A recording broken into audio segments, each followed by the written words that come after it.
locating a new trash off location. And I want to emphasize that as a citizen and resident here, I feel that what we're doing is fantastic every year to get rid of unwanted household waste and whatnot. So I hope that the council and the mayor and the city manager will give priorities to the necessity of looking in this direction.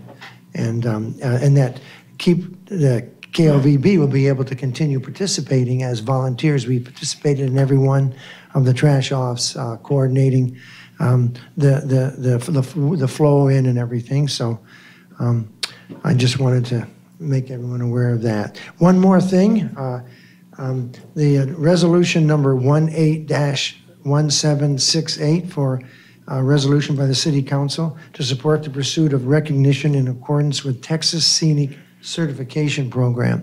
Hey, myself, our membership at KLVB is 100% in favor of this type of thing. We feel that the model that Texas Scenic City Certification will provide for the city is a very positive and forward-seeking, progressive model. Okay, that's an agenda item, so I'm gonna have to cut you off on that one. Oh, okay. And then when we get to that one, if you want to stand up and speak again. Oh, I'm sorry. I Since apologize. that's on the I didn't know agenda. that was on tonight, but I happened to see it. So, Yes. at any rate, KLBV is behind all these, is behind improvements and beautification projects for the city, and we invite the city to call on us and always see if we can be of assistance in any way. And I thank the mayor and the city council and the city manager for giving me this opportunity to speak. Thank you very much. Thanks, Sheldon. Thank you, Mr. Gray. All right, next I have Dick Sterry.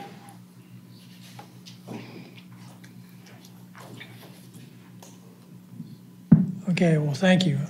I think most of you guys know me. I've been hanging around at all your meetings.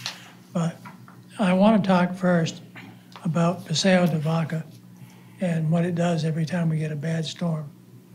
And it was worse than usual this time. We really need to investigate what it will take to improve the drainage down there so that it doesn't run up on top of the road, float a bunch of trash up there like it did this time. So I'd ask that the council take a hard look at that. I also notice on here that we have the Economic Development Committee listed, and that's a new item.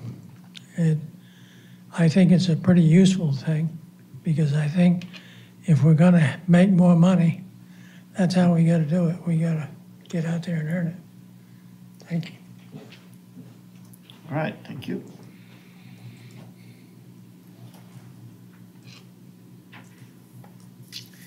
And next I have Les Lagerquist.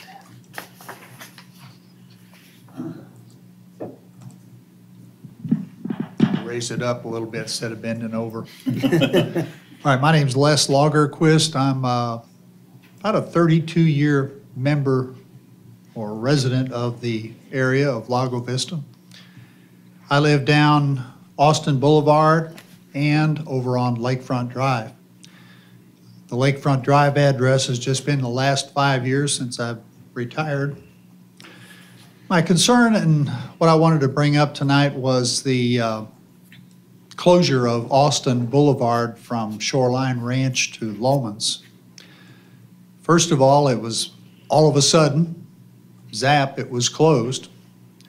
I didn't see the usual yellow signs out there informing the public that they had an opportunity to come talk about this at city council meetings and 2 to 3 meetings ahead of the time when it would normally be closed, and had some discussion over the last couple of days with Mr. Ray about this, and he's informed me about some of the specifics of why this happened. But again, I was somewhat irritated by the suddenness of it and the lack of public input that we were afforded to look at the situation.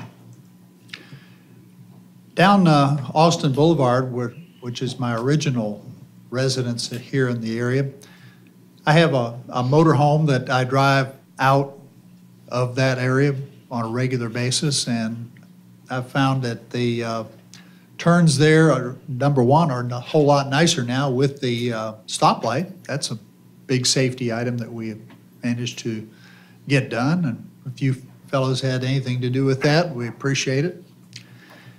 But the turning radius and things like that involved there are more difficult because of the closing of Austin Boulevard.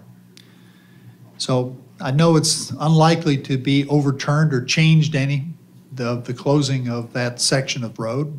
But one thing I would like to suggest and see if it can be accomplished is just like up at the Loman's end of Shoreline where it comes into the stoplight, that esplanade stuck out way too far and made that turn into the Shoreline Ranch Road very difficult. Well, down on the other end, where the stop sign is, where it intersects with Austin Boulevard, that esplanade is also a problem for a longer vehicle towing a trailer or a tow car behind my motorhome. And I would suggest and see if it could not be accomplished to shorten up that esplanade also. Don't really need to widen lanes or anything there, but if that esplanade was shortened up 15, 20 feet and then rounded off just like the one up at Loman's, that would be very useful. I guess outside of talking maybe with Josh and finding out what the actual reasons for closing Austin Boulevard, I don't know if y'all want to provide me any information on that, why it was such an important thing to close the road instead of just leaving it open and having a dual access to the outside world. Right, I call it the median. What'd you call it? Well, it's a median or esplanade, you know. Esplanade. That's So it's already been that's just a fancy city term. It was shortened up there at Loman already when we put the light in. Is that That's not? right. Well, it's shortened quite a bit in order of the process of creating proper laneage up there to facilitate turning into the Montecino area that No. we're talking about. But the one at the other end's still a problem. Yes, it's only a problem for longer vehicles and vehicles towing trailers. It'd be a nice courteous thing to do to shorten that one up too, please. Right. But anybody have a real sound reason as to why Austin Boulevard had to be shut down? Whose decision was it? Was it, Mayor, I can elaborate since really council doesn't respond back to members here, if you're all right with that.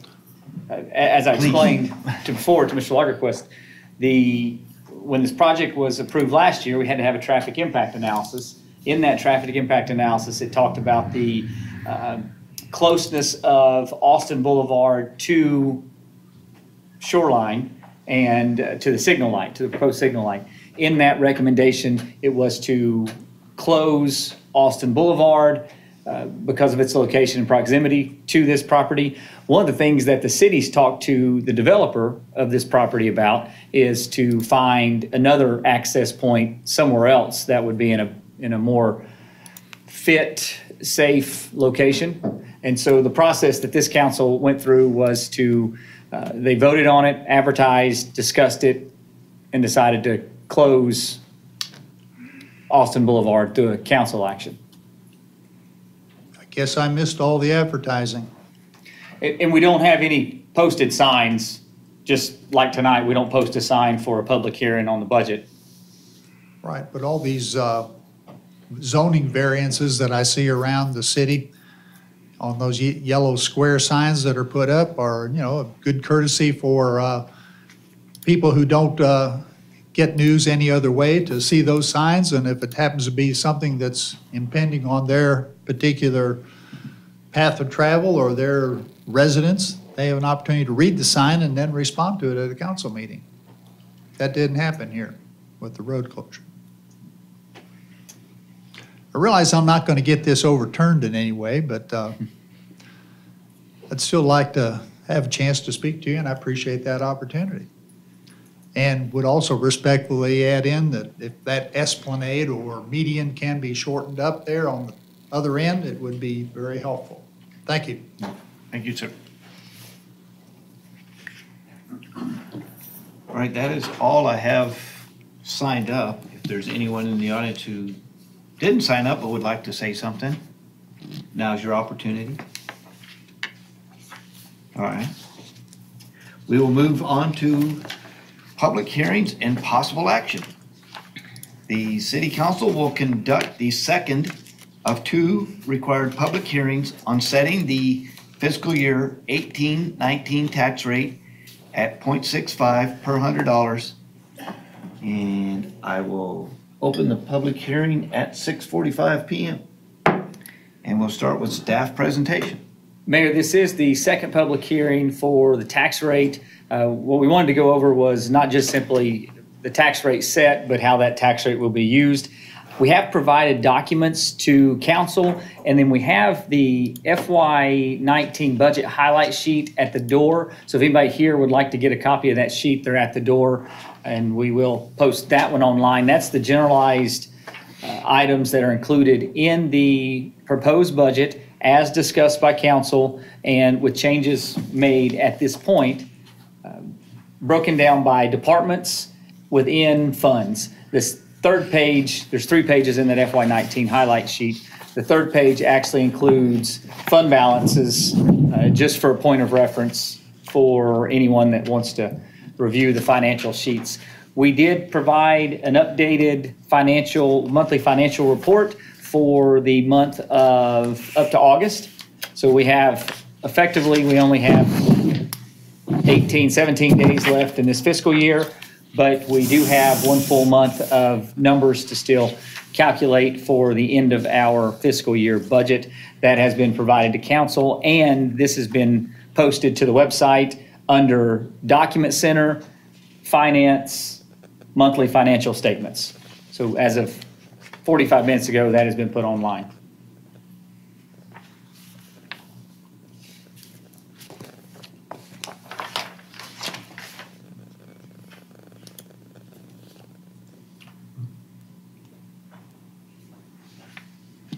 The GIS employee, has that been taken out, or is that somewhere, or is it because it's divided up amongst Mayor, many? it's been added into the utility fund as part of the GIS budget. Okay, because I didn't see new item anywhere other than,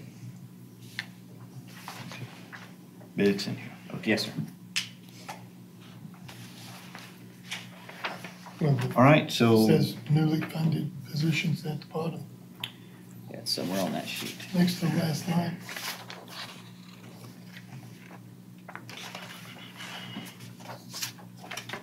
Yeah, it's in that one. in Oh, there it utility. is. Okay, I see. I see it now. All right, so anybody on council have questions for the staff?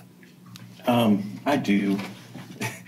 I'm going to be a broken record here again. I asked probably the last 2 times we talked about the budget, about the golf course budget. I see nothing's changed. It's still the 497. And I guess I just wanted to ask a few questions. I mean, does anybody on this council or the city manager think that a $500,000 loss is our ultimate goal? Is that what we had hoped to achieve, is a $500,000 loss? I know personally it's no more than that. That's not my ultimate, but You know, like last year, it was 555. that was not our goal. It was a no more than. We've cut it 20%. I'm thinking now, This is our no more than goal. Well, I guess the point a couple points. Number one, if you take a look at the latest financials that just came out, we're only at 440 with 1 month left to go. So unless we fall off a cliff, we won't hit the 555. We won't even hit the 497 we're projecting for next year, okay? So I guess my question is that do we want to, after the last year, we made almost a $600,000 investment in the golf course between the $250,000 CIP and the $335,000 additional dollars, operational dollars that went in last fiscal year, okay? And I guess what I'm asking is, after that kind of investment, do we not expect to see an improvement? I mean, literally what we're showing right now is not only are we not going to improve, we might get worse. after that much of an investment. And is that really what we intend? I don't know, the beginning number, because we don't know what our revenues and stuff, I kind of look at this number as, I don't know what the word, arbitrary? I mean, like, last year going into the budget, 555 was our number. But that it doesn't matter. It's the number at the end of the year that matters. So we put it at 497, 533 this year. Yeah, that's a great starting point. It is? That's not, well, considering it's 20% better than last year, I think 20% is better. I think that's pretty good. But we're going to achieve better than that 555. It's quite likely we're going to be under 500. So that's what I'm getting at. We're not showing any improvement at all. We're showing 20%, on a conservative basis, 20%. Then real numbers will show 30%. And then, let's say we get to the end of September next year and we're showing 30% on that.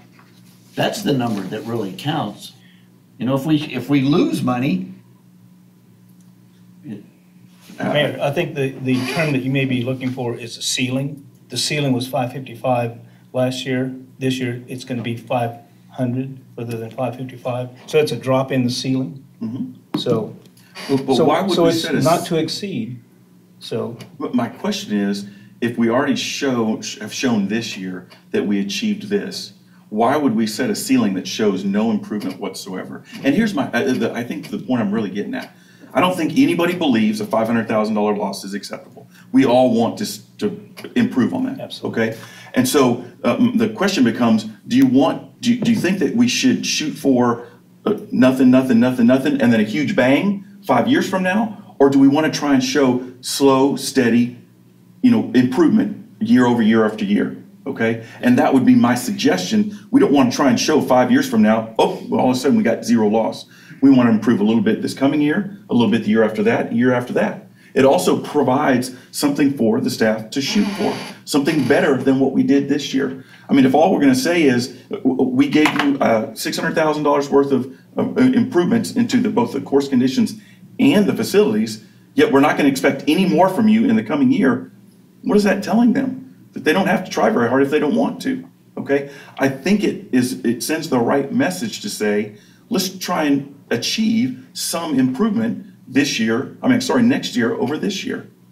And I'm not talking about, gosh, let's try and cut it in half. That's not what I think is right. You got to show slow, steady, routine improvement.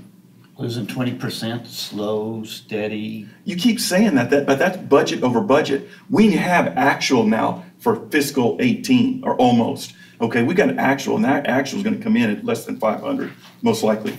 This budget shows no improvement over our actual from this year at all, none. And that, when you take into account, we are not going to have the renovation of the clubhouse next year. Next year we'll also have had the sign program paid for, so it'll just be pure cash, the revenue we take in from that. We're going to have food and beverages is going to be a positive next year when it was a negative this year. So you've got all these things that should point to improvement next year. And I just think it is derelict on our part not to express some kind of desire to see improvement year over year, especially given the fact that we dedicated $600,000 worth of citizens' money to invest in that facility, and we don't expect any improvement. I just think that's wrong. That's the point I'm trying to get at. Over the actuals. Correct. Okay, Yes, I sir. see. I was, Yeah. got it. Kevin, I would ask, what do you think we ought to take it to? So Josh and I had a conversation, gosh, it might have been a month or more ago, and he was asking, so I think he's made a very good point that we've probably squeezed what we can out of the expense side of things, and I don't disagree with that. What that means is we've got to improve on the revenue side. I sent him an email that I suggested 4 different items that I thought we could improve on. If you had achieved all of them, you could have done $200,000 worth of improvement. I didn't suggest that we should shoot for that. I suggested something more along the lines of $75,000 to $100,000 improvement. So instead of saying, let's set that budget at 497, why can't we say, we're going to shoot to hit 425? I mean, every time I see Chris, he's just chomping at the bit with new ideas about revenue generation. It's like, let's put a goal out there for him to try and achieve. And if you set it at 425, that's not onerous, but it's something. It's showing some kind of improvement. And if we have that kind of improvement year after year after year, 5 years from now, we're going to be sitting real pretty.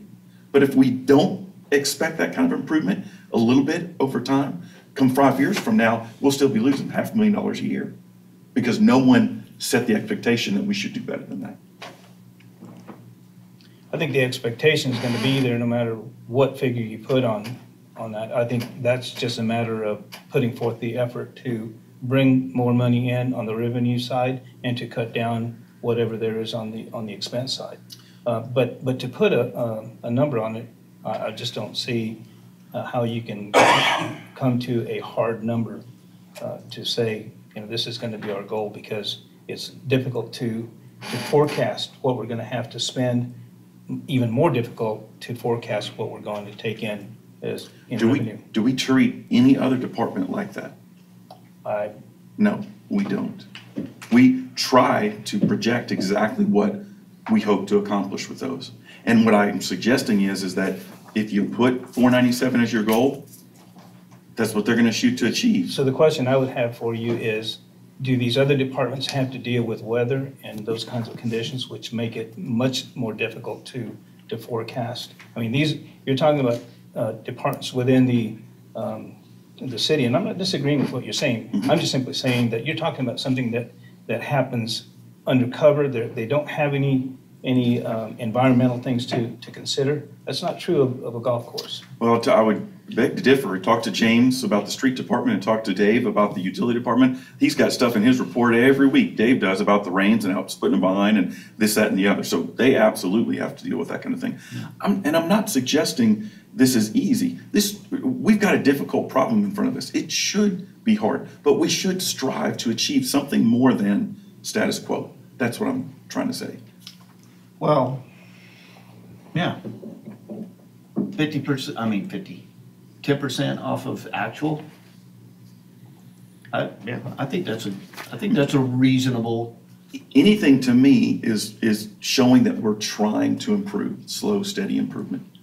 And What I would not want to see though is if we did put it at 450, we do 10% off of our actual, put it at 450, and then it comes in closer to the 490, that our department head doesn't get beat up. No, sir. In the city council meeting for going over budget. Now if he goes to 800, that's, somebody's got to get beat up, us or somebody, but. Well, literally, he doesn't have to do anything next year and he can hit 450 because there's a bunch of stuff that happened this year that won't happen next year. I mean, that's the point I'm trying to make. If we just take into account the things he doesn't have to do next year, I'll tell you what's absurd. We're projecting we're going to hit 641 in revenue this year, and our budget for next year is 632. So we're budgeting, even though we put 600,000 in, we've drastically improved the conditions of the course, drastically improved the conditions of the clubhouse facility, and we're projecting we're going to make less revenue next year. That makes no sense to me at all. The only thing I would say is that I think you missed the point that Arch was trying to make. The street department, because they can't work, doesn't change the revenue. The golf course, if it's raining all day, or it's freezing, or there's snow, or whatever, the revenues are significantly affected by the atmospheric conditions on the golf course. I can guarantee you, with the heat that we've had this summer, there were days that you didn't see as much play. Now, overall, we had more play, and I expect that we will continue to have more play. Right. But the thing that I have no idea about is what effect is Highland Lakes reopening going to have on the play at Lago? And there is no way to know. There's no way to have any anticipation for that. $50,000 decrease is moving in the right direction. And I see that as an adequate amount of a decrease. Next year, if we can decrease it another 50,000, and the year after another 50,000, it's not going to be very long until it gets to a point to where it might be reasonable in what we're having to pay for the golf course. But I would much rather make sure that there is adequate money to take care of running the golf course and doing the things that need to be done than to strap them down to a budget where they're gonna be cutting back on what they do, doing things that won't do any good for our golf course, because we've cut them back so much. And I can guarantee you, Chris does not want to sit out here and have to come back and ask for more money. Well, as you can see, he doesn't, Josh answers for him, but, which is, I think, appropriate. But I agree with you wholeheartedly, but I think the difference is that you guys are satisfied with $50,000 cut from last year's budget, not what we actually experienced this year. I'm suggesting let's do a $50,000 cut off of what we're actually experiencing this year. So go from $500,000 loss down to $450,000, for example. Anyway, I may be beating myself Here, let me- a dead horse. Can I make one other point? When you have something that has occurred one time, that does not signal a trend necessarily. We hope that it's a positive trend, but we can't really anticipate that for sure. If it happens 2 years in a row, I'd say, yeah, we're definitely seeing a trend in the right direction, and then it would become more realistic to set the kinds of goals that you're referring to. So I would be more pleased to say that we're satisfied with what has happened. Let's move forward and try to make things better. But again, mathematically, we're talking about something that's occurred one time. That's not a pattern. That's not even a trend, because you can't trend over just one occurrence. A couple things. First of all, I think the water is in the same boat as golf. I don't think a lot of people are outside watering their yards right now after all the rains. That's a revenue hit to the water department. We seem to raise our water rates, maybe not this year, but we've been raising our water rates, and we don't raise golf rates. And let me give you another data point, just so you can check it out. Leander, Crystal Springs, or Crystal Falls, whatever they call it over there. Yeah. It's an 18-hole golf course just like ours. 2 years ago, they had a transfer of $200,000 to cover the revenue shortfall. Last year it was $160,000, but the actuals came in at $120,000 shortfall. This proposed budget, the one that they're about to vote on like we are, they're taking the transfer out. So within 2 years, Crystal Falls went from $200,000 to where they don't even need a transfer. Now there's one, that's a city right down the street from us. You don't go very far to find out. It's in their budget. So all I'm saying is I don't think we're challenging our staff enough on the revenue side of the equation. That's where the problem is. It's always been the problem. I sat there and looked at this problem now for 8 years. This is probably my 9th budget now. So it's just getting tiresome. You know, every year it's always 6-digit losses year after year for 8 consecutive years. I guess we're gonna go 9 because Lago was open a year prior to me coming on the council. So I just don't see the improvement. I really don't. Well, so I don't see from, them challenging them. from discussing with citizens over the last couple of years in this budget before we shut down highlights and stuff, the impression that I got, Parks and Rec, 106,000. Aquatics, 130,000. Aviation, 187,000. Library, 198,000. They want to see golf in line with the rest of our amenities. So the impression was, you get it down to 200, 250, we can live with that. Right. So personally, my ultimate goal on a 3 to 5 year plan, let's say 5, I don't know if 3 is reasonable, is to get it down there. Right. Yes, Crystal Falls has managed to get theirs down there. I don't see why we can't. You know, it may take us a little while, but Why? It took them 2 years. but they also have about 50,000 people. We have about 8,000. I'm thinking the play there's a little bit more than we have. And I'm not sure we can compare. But anyway, whether we set it at 497 or 457 or whether we're challenging ourselves 10% off of the budget or 10% off the actuals, as long as we're showing a progress and we're matching that progress and we're bettering it and we eventually get down to where the public is happy with what we're doing, I think that's where we need to go. So, you know. I agree with that wholeheartedly, and all I'm asking is that we start that trend. that we start setting the expectation that this is the progression that we want to be able to make with our golf course. We want to do something similar to Crystal Falls. We want to show positive progress. And the budget as it's currently set forward shows no progress over actuals from this year, none. And I just feel like with all the investment that we've made, the citizens deserve better than that. And I think the hope is that we will meet those expectations, that we do better and That's the that. word hope. What's over here is hope. Well- I've heard it for 8 years, hope. Well, and Ron brings up a really good point, a little history. So the city bought the golf courses, 2008, 2010. And during that, the first 6-8 years worth of the city owning them, there was a predominant golfer council. And they really didn't put much pressure on them, and there wasn't much expectation. And what happened over those years? The condition of the course decreased, and the financial burden increased, okay?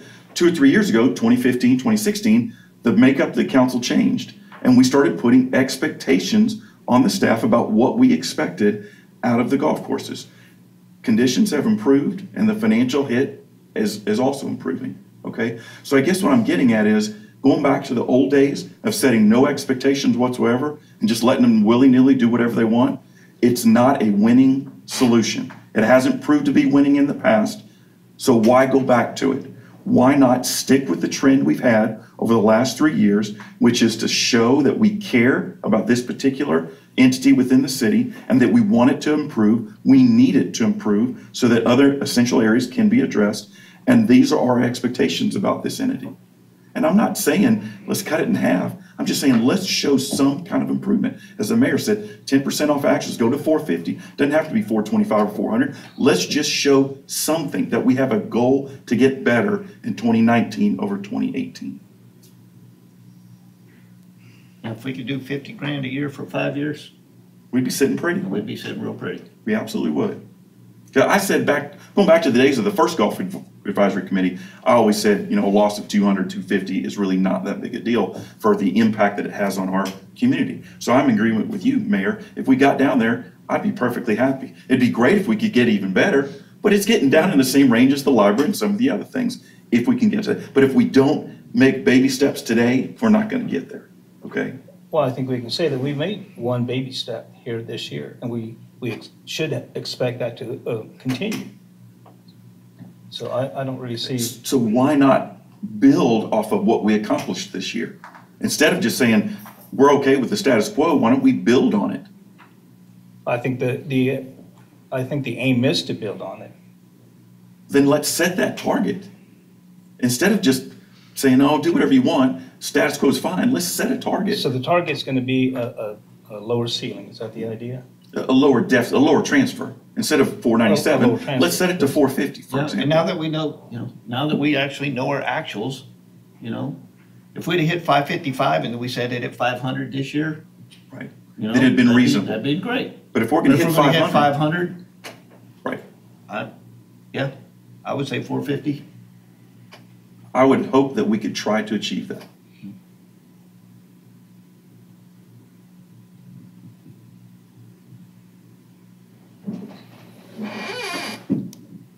So would What I. else? So would I. So I guess my question is there enough support from the council here to send staff back and say, hey, this is the number we'd like to see you guys achieve? I think it ought to be more aggressive than what you're talking about. I understand, but in the interest of trying to move forward, I'd suggest the 450 number and let's see if we can't hit it. And let's, Hope is not a strategy. no, it's not, but setting it more aggressive than what we did this year is a positive first step. I think we've gone a lot past hope. We've taken a number of steps and the play, the course has improved considerably. The clubhouse is improving.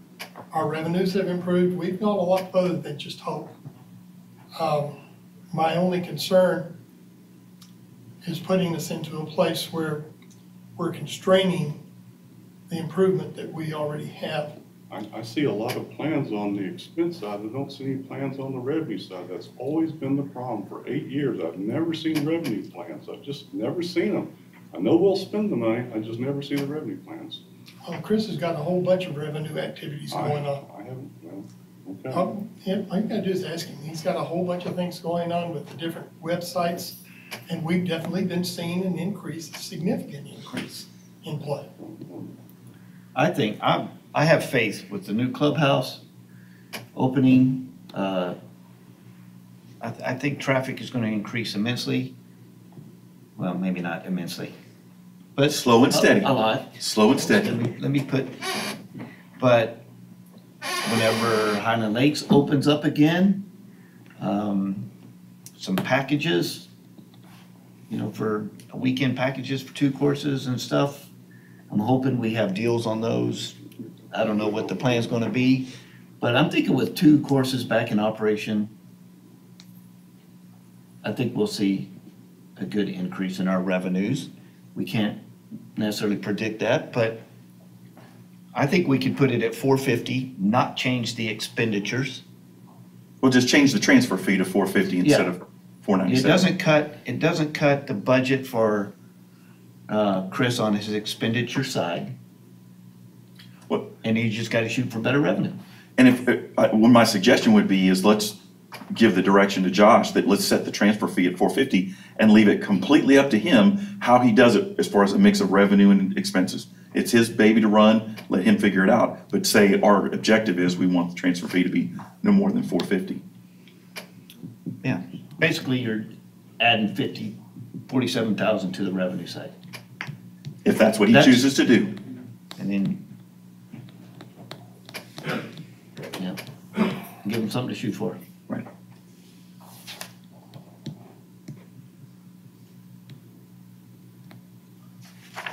Next. Well, okay, so there's 5. I'm in support of that. I'm in support of 450. You guys in support of 450? Do no's? I don't like 450 because we were just there a couple of years ago, so we're topping out.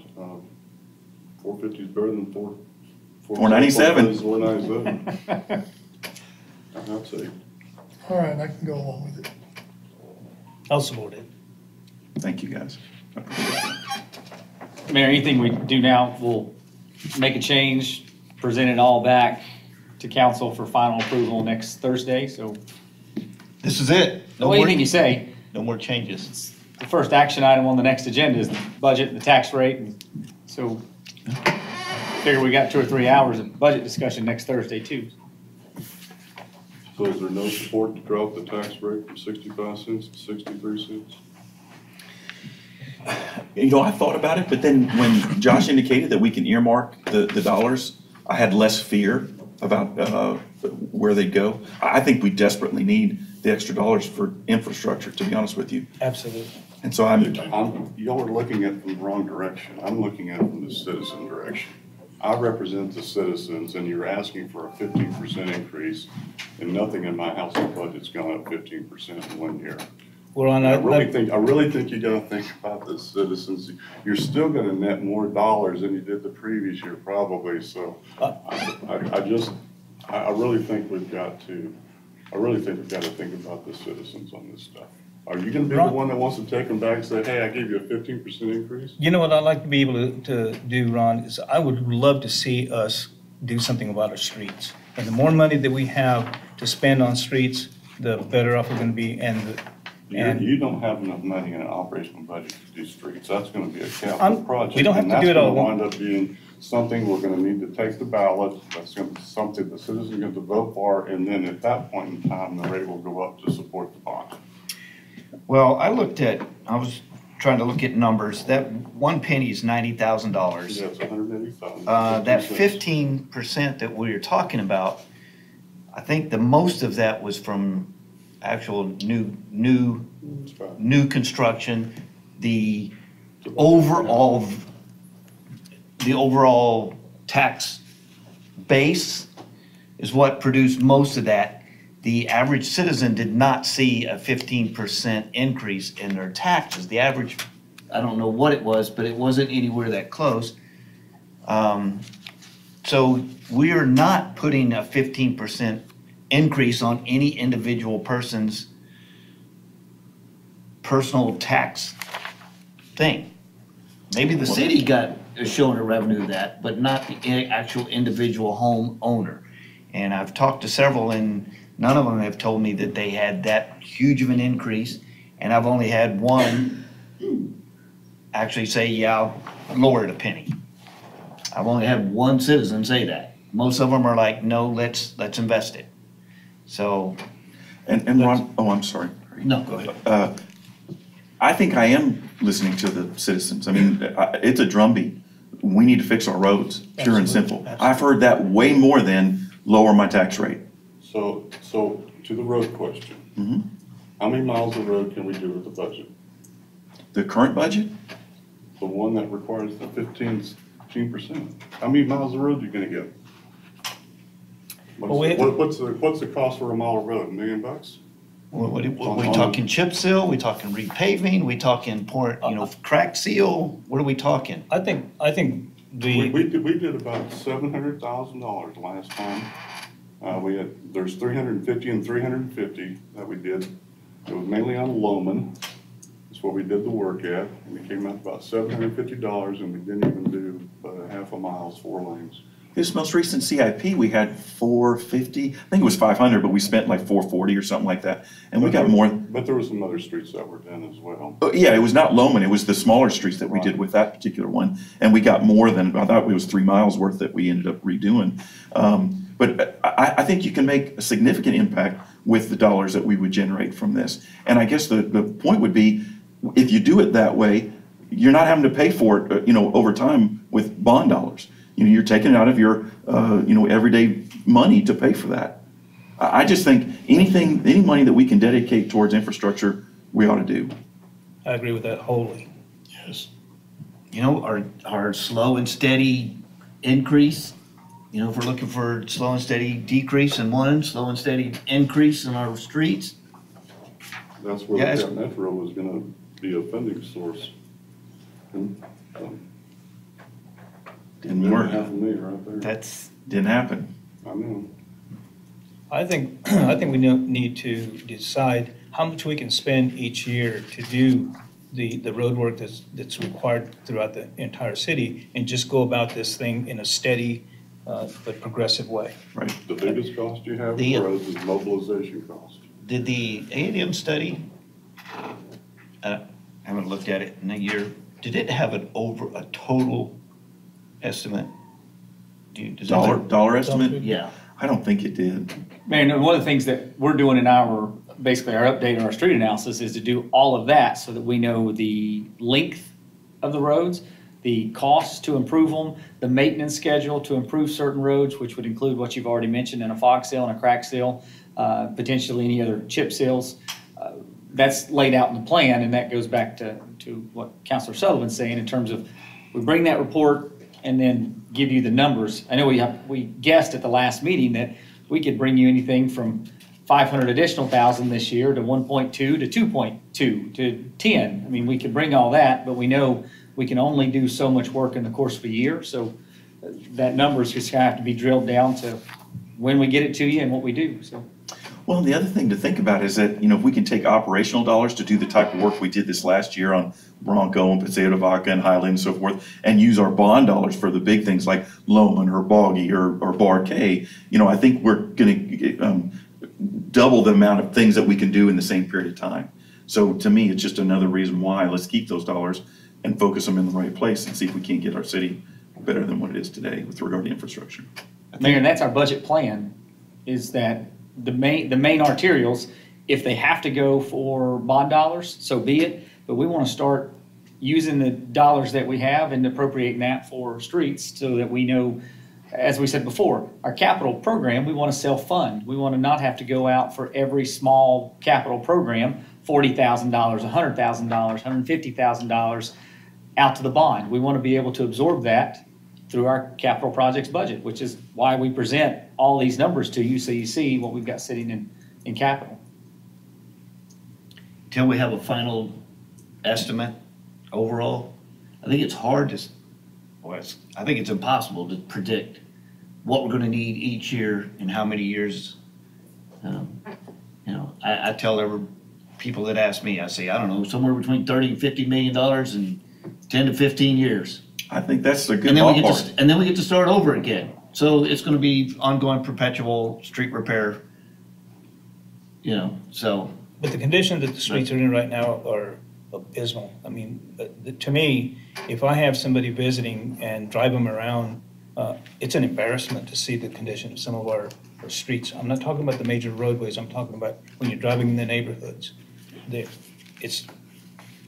in sad shape, and I think we see, I need grew to. up in country roads, so I just tell everybody, hey, welcome to the country. We got dirt roads. I'm a city boy, so maybe that's my We'll go problem. fishing, I'll take you out, let you pet my longhorn. Uh-huh. Well, is this council gonna, this coming council, are they gonna put together a bond package for this time next year? We're probably too late for it this year because we're well inside the county requirements as far as things Oh, on yeah. the ballot, but I really think you need to sit down and work out the number of streets and the number of miles, and I really think you gotta start thinking about a bond program. Right now, everything else is just minor repair. But if we get the updated street survey, that we'll have the ability, more information to do that. I thought we had one that Gary did for us. We did, that was maybe 24 months ago. We've had so much construction and so much cuts, those, what do you call them? What are they called? Lateral Paths. cuts? And extensions. Just say street cuts on the. Street cuts, lateral cuts, I don't know. Uh, Yeah, I don't know that anything from that study is relevant anymore. It didn't have the additional information that the mayor was talking about, which is what is it gonna cost for this road, this road, this road? Because I think that's just as important to know that information, because then you can start to slice and dice how you're gonna do the roads based on what the cost, their condition, number of homes on that street, to help set priorities, that kind of thing. I think we need to, take it a bit at a time, but I just think that the $300,000 or $500,000, I mean, that's kind of near like house repair, and if you're gonna go out and buy the car, and the car's gonna sit in the driveway, and you may spend a lot of money for your car, at least you point to the car and say, I got the car, and there it is, I can see it. And that's kind of the way I think about roads, it's gonna be a big ticket item. You're not gonna get there with $500,000 a year, I'm sorry. Something we need to look at, because I was talking to Star at one time, pulling some numbers. Our actual money we spend on our streets and stuff was 17% of our budget. I don't know how that 17%, and that was what, about 2 weeks ago, No, I mean, what time period? this past year, this fiscal year. 17% of our budget went to, if you count our CIP dollars and our. And yet I have a council member here telling me that they're awful and you don't like to show them to people when people come over to visit. But that's a true statement. Yeah. We can spend that much, and still, because of how long they've been allowed to, go fallow. to deteriorate. It deteriorate, yeah. Yeah, 40 years. Well, yeah, I mean, when stuff was built 40 years ago, they're gonna deteriorate, especially if they're not used. Roads are gonna deteriorate within 10 years. Yeah. So I think we the were more looking they're at- used, the less deterioration happens, or at least the time. Yeah, you go to the unused ones and you're likely to see weeds growing up through them and Yeah. falling apart. Yeah. Yeah. So, I don't know what it's 17%, if we're gonna compare it to other cities on other things, That'd be The interesting to base know. is too small to make that ratio, I think. Yeah. Well, plus we're different in that we were completely built out, whereas other towns don't do it that way. They're With smaller. with no maintenance plan whatsoever. Right, right. Well, the other one too, if you go east and, everything's flat, here we got hills. Right. I mean, I hate to tell people this myself, but some of the roads that don't have houses, Gone back to nature. they're going back to nature. They're not gonna get, until a developer comes in Right. and, Pays for the line extension, starts to do development, then you can talk about it. street fee, Otherwise, we'd just be making the same mistake they made 40 years ago. yeah, we'll pave it and it'll just. Right, right. The tough one's gonna be the cul-de-sac with 10 lots and they got one house at the very end. Yeah. And we What have do you do with those. that street? You make the developer pay for that, the builder pay for that whole street, you know, but anyway.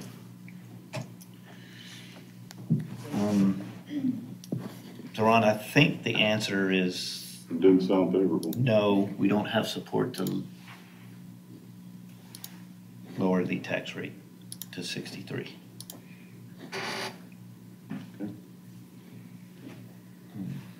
Anything else? Next. Josh, remind me, are we going to attempt to do, you said a road survey. What about the transportation study? Is that likely to be able to be updated? Yes, sir. In So the- we've got that and the utility rate study. Okay. So all three of those things we're working on now. Okay. The utility rate, we actually have the update cost and some information that we're working. So that, remember that we'll bring that back to council. Transportation will bring that back to council. Streets will bring that back to council. All three will come back Okay. to council. And the one other thing I was going to ask about, and I know I asked before and I can't remember the answer, I apologize. The equipment for the wastewater department to allow them to do the upgraded type of effluent. Are we looking at trying to do that in this coming budget cycle? Same plan. We have the application in for the type 1 effluent. Uh-huh. As soon as we know what the dollars are from grants, we have the number from Gary from before for what that upgrade's gonna cost. That's actually listed in the CIP. As soon as we have the grants, we'll bring that back just Okay. the same. So it's Perfect. included in there. We just wanna have that number instead of doing the same thing and just earmarking a dollar that we don't know what it is. And we'll bring that all back to council. Yes, sir. Thank you.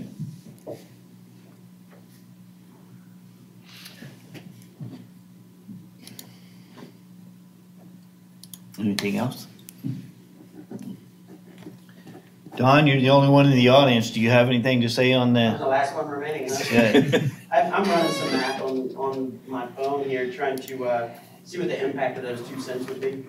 90,000's a penny. 90,500's a penny. I mean, actual tax savings for Oh, yeah. tax savings for the Average individual homeowner. It's pretty trivial. So I'm I with found you all the way. I found the number, 793,000 is what we went up. 358 of that was from new tax base. So that's, That 1 penny goes for the debt side, 1 penny for the operations side. so, Well, that's 440 overall. So one of the things. I don't know if that's on the existing or, but what's One of that the things that 440? I'd like to throw in there, since you asked me, is I'm Don Barthlow, Rolling Hills Trail. Travis County hit everybody pretty hard this year. In Lago Vista, the average house, from what I could see, the least expensive house is now around $200,000. So the tax increase is less based on that tax rate to me than it is a really aggressive appraisal system and the demand making that go up. Travis County, I went down there and fought taxes 3 times for different buildings, and they told me they're going for 100% market value. So I've seen some buildings in my neighborhood that got doubled. Mine actually doubled, and that's a lot of money when you start talking about that. But you had to go down there and fight them, and a lot of people were relying on Texas Pro Tax, and those guys didn't have a lot of success this year. So now next year, our appraisals are gonna get hit even harder because everyone that didn't get an adjustment is now gonna be a comp that makes it more difficult. So we do have a huge tax battle on our hands for the average citizen out there. I think there's not much we're gonna be able to do on a local level, especially when we have a lot of needs. But there needs to be a serious fight coming from higher up. I think we encourage our voters to go out there and try to make something real happen. Well, and we need them to give us input too, because we may not can fight the county, but if it's bringing in a certain percentage and we can alleviate some of that, then we should do that. This is kind of the first year. We don't know if there's gonna be a trend or not. It may be. And I don't know, the legislature may change it. They told me they felt like they were behind in our part of Travis County, and they felt like they were 30% behind, and that's why they're getting aggressive, and that's why they're very hard to deal with. So we have to have the pulse on our citizens to see, yes, is that increase really, how big of a hit is it to them? you know, Well, And- the 2 cents doesn't matter as much to me as Travis County getting out of control. And I don't have a solution for that yet, but I know it's gonna hurt. We've seen it in West Austin where the people that have lived there for a long time get taxed out by the comps, and the comps are what they use to tax them out, and suddenly you're having to move out of your home because you're on a fixed income and you just can't afford the Yeah. tax burden anymore. We've watched a lot of people leave Austin cities, businesses downtown that can't pay the taxes anymore. So, But that's, you know, that's a, I don't know, we've got 1-year action plans, 3-year like tactical plans, and then like 5-year strategic plans. I guess your tactical plan, you know, if we've got our expenses and our budgets down to where, okay, we know that 2.5 million a year is a good investment on our streets every year. We're not having to, if we find that place where we're making good progress on our streets. And then the county raises 8% on their evaluations, and so our income goes up proportionally. If we can cut that 1 penny to offset that 8% increase and still have our 2.5 million that we've got set aside for our streets, then we should do that. right, this is a difficult mission. Yeah, we're not, I don't think we're quite there yet. Ron would like to see that, but personally, I don't think we're quite there yet.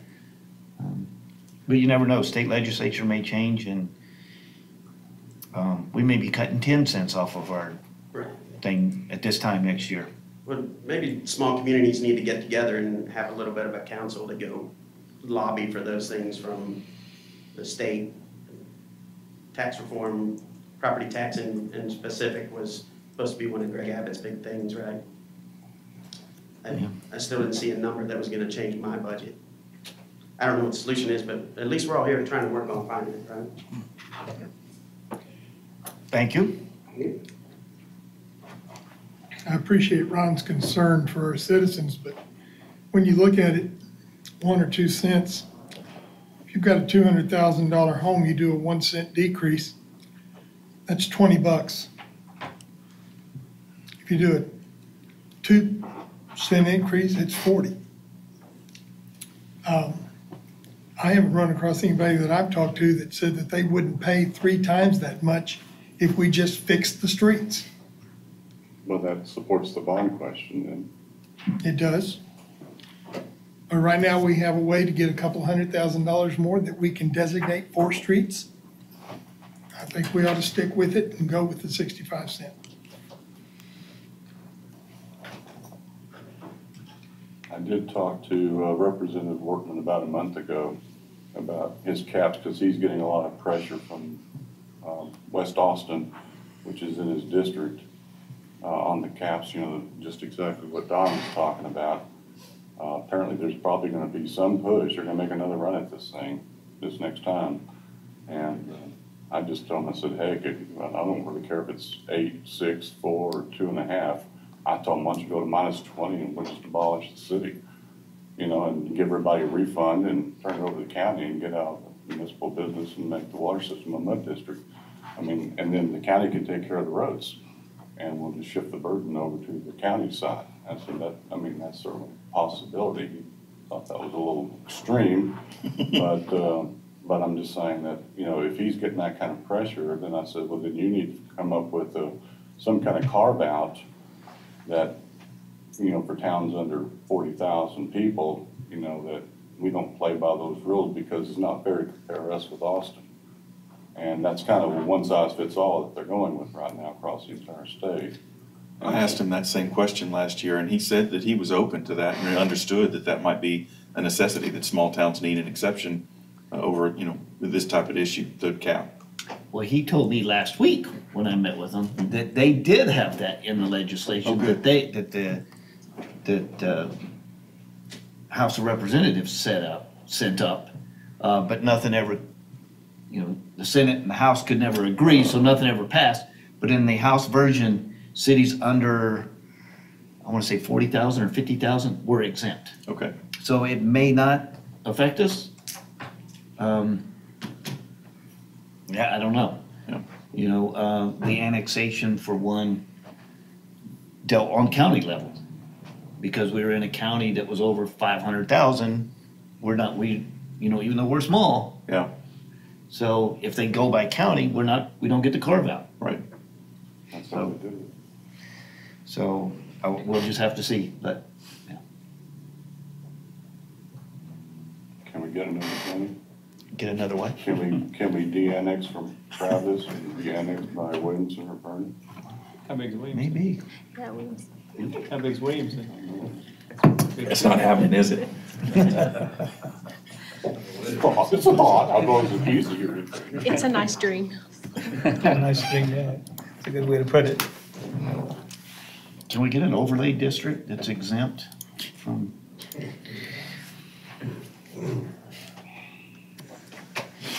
All right. Anything else? All right, well, I'm gonna go ahead and close our public hearing at 7:36 PM.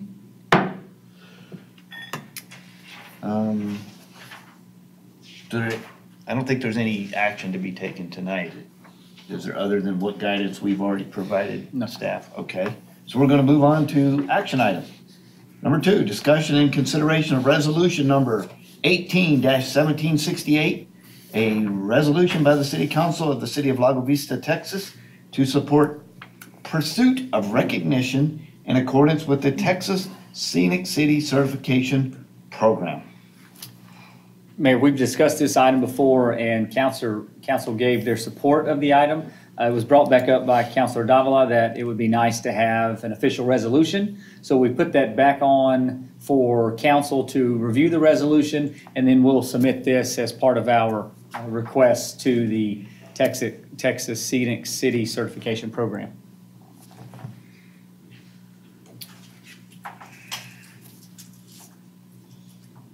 My impression is this was just a formality, that we'd already discussed it. And Yes. this is just the actual resolution. So anybody have any questions, discussion? It is open for action.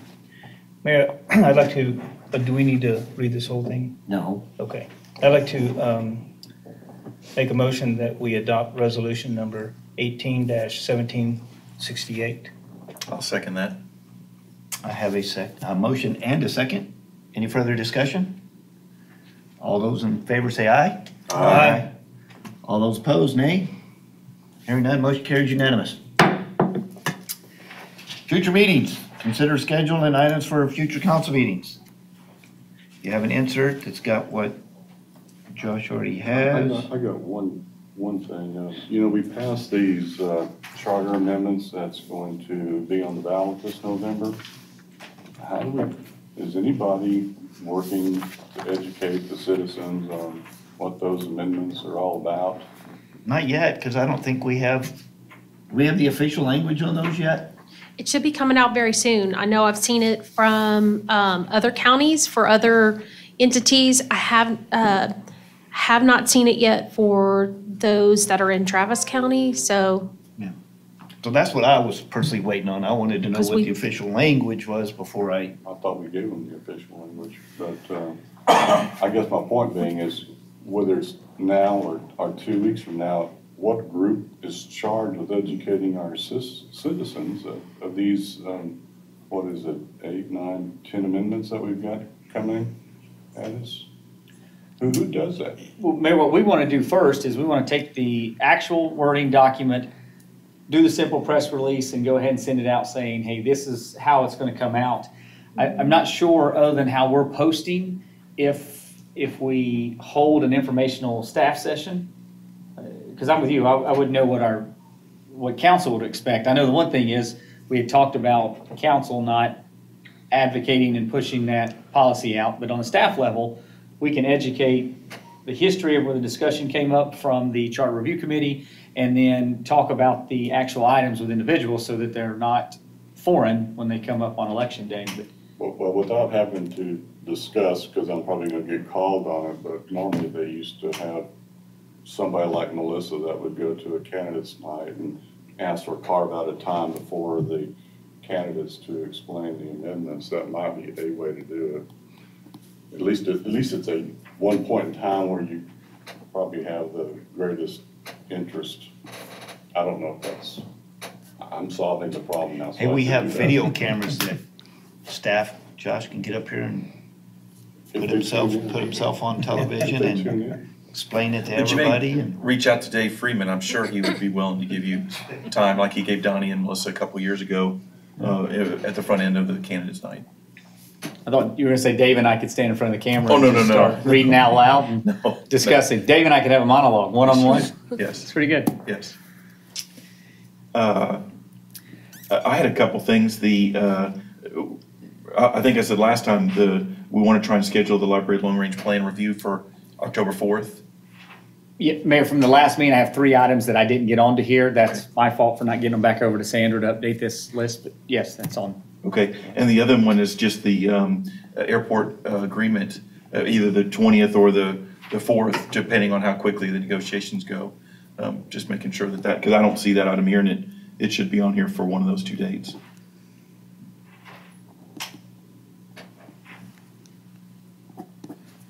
Mayor, I think that we're at a point where we should possibly consider having the final discussion and possible action to approve our rules of procedure.